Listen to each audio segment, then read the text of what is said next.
اس سانحہ عظیم کا اثر زمین و آسمان پر، جس طرح اس حادثہ کبریٰ کا اثر ہر انسانیت نواز دل نے ہمیشہ محسوس کیا ہے، اسی طرح اس واقعے پر زمین و آسمان نے اثرات قبول کیے اور دنیا نے کچھ محیر العقول حالات مشاہدہ کیے۔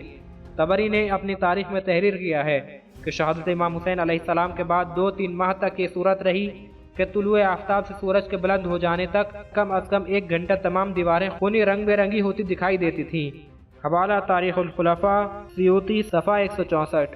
ملا جامی شواہد النبوہ میں تحریر فرماتے ہیں کہ ایک شخص نے قبیلہ طے کے کسی شخص سے پوچھا کہ تم نے بھی جنات کے ان نوحوں کو سنا جو انہوں نے امام حسین علیہ السلام پر کیے؟ تو اس شخص نے کہا ہاں، لیکن تم مجھ سے اس کے متعلق مت پوچھو۔ اس پر سوال کرنے والے نے کہا نہیں، میری تو یہ خواہش ہے کہ تم سے اس نوحے کو سنوں۔ تو اس پر اس شخص نے کہا میں نے جنات سے یہ شعر سنا، مسح الرسول جبینة فلا بر یسیق فی الخدود ابواہ من علی قریش وجدہ خیر الجدود۔ ترجمہ، رسول نے ان کی حسین علیہ السلام کی پیشانی پر ہاتھ رکھا تو ان کے رخسار ضوء دے رہے تھے، ان کے ماں باپ قریش میں بلند ترین ہیں اور ان کے جد تمام اجداد سے بہتر ہیں۔ اس واقعے کو علامہ سیوطی نے بھی تاریخ الخلفاء میں تحریر کیا ہے اور اشعار بھی نقل کیے ہیں۔ اس کے بعد وہ تحریر فرماتے ہیں کہ دشمنان اہل بیت میں سے ایک شخص نے مدینے میں ایک تقریر کی اور حسین مظلوم کے قتل پر اظہار مسرت کیا۔ عین اسی شب میں اہل مدینہ نے ایک آواز سنی، لیکن آواز والے کو نہ دیکھا، اور وہ آواز یہ تھی، ایھا القاتلون جہلا حسینا البشر و ابا العذاب والتنکیر۔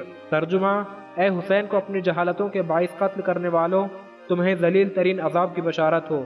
اس کے بعد وہ تحریر فرماتے ہیں کہ حسین بن علی کے قتل پر آسمان سے خون برسا، یہاں تک کہ باہر رکھی ہوئی ہر شے پرخون نظر آتی تھی اور چند روز تک آسمان خون آلود نظر آتا رہا۔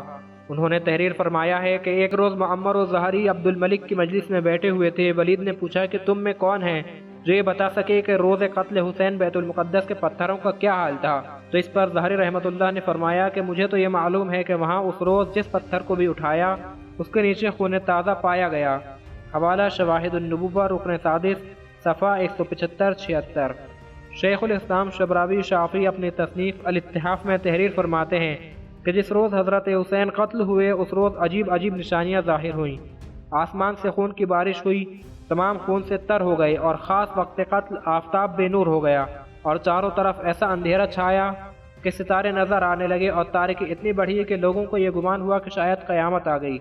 ستارے آپس میں ٹکرائے اور جو پتھر اپنے مقام سے اٹھایا گیا اس کے نیچے خون تازہ جوش مارتا ہوا نظر آیا۔ 3 روز تک دنیا تاریک رہی، اس کے بعد سرخی ظاہر ہوئی۔ ابن سیرین سے روایت ہے کہ سرخی جو شفق کے ساتھ ہوتی ہے یہ قتل حسین سے قبل نہ تھی، اور ابن جوزی فرماتے ہیں کہ ہم کو جب غصہ آتا ہے تو اثر میں منہ سرخ ہو جاتا ہے۔ خداوند عالم چونکہ جسم و جسمانیت سے ہر طرح منزہ ہے تو اس نے قتل حسین پر اتنا غضب افق کی سرخی کے ذریعے ظاہر فرمایا۔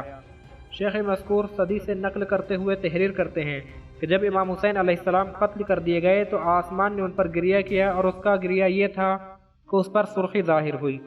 شیخ عطا سے آیہ فما بکت علیہم السماء والارض کی تفسیر دریافت کی گئی تو انہوں نے کہا کہ بقائے سما یعنی گریہ آسمان، اس کے اطراف کا سرخ ہو جانا ہے۔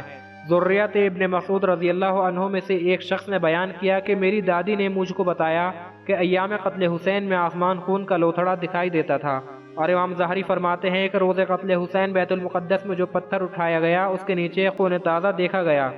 شیخ مذکور نے ابن سیرین سے یہ بھی نقل کیا ہے کہ آسمان بعد جناب یحییٰ بن زکریا سوائے امام حسین علیہ السلام کے کسی پر نہیں رویا کہ وہ مثل خون لوتھڑے کے دکھائی دیتا تھا۔ اور اسود بن قیس نے کہا کہ جس دن امام حسین علیہ السلام قتل کیے گئے اس دن آسمان سے خون برسا اور ایسا 6 ماہ تک ہوتا رہا۔ حوالہ الاتحاف مطبوعہ مصر باب ثالث صفحہ 25۔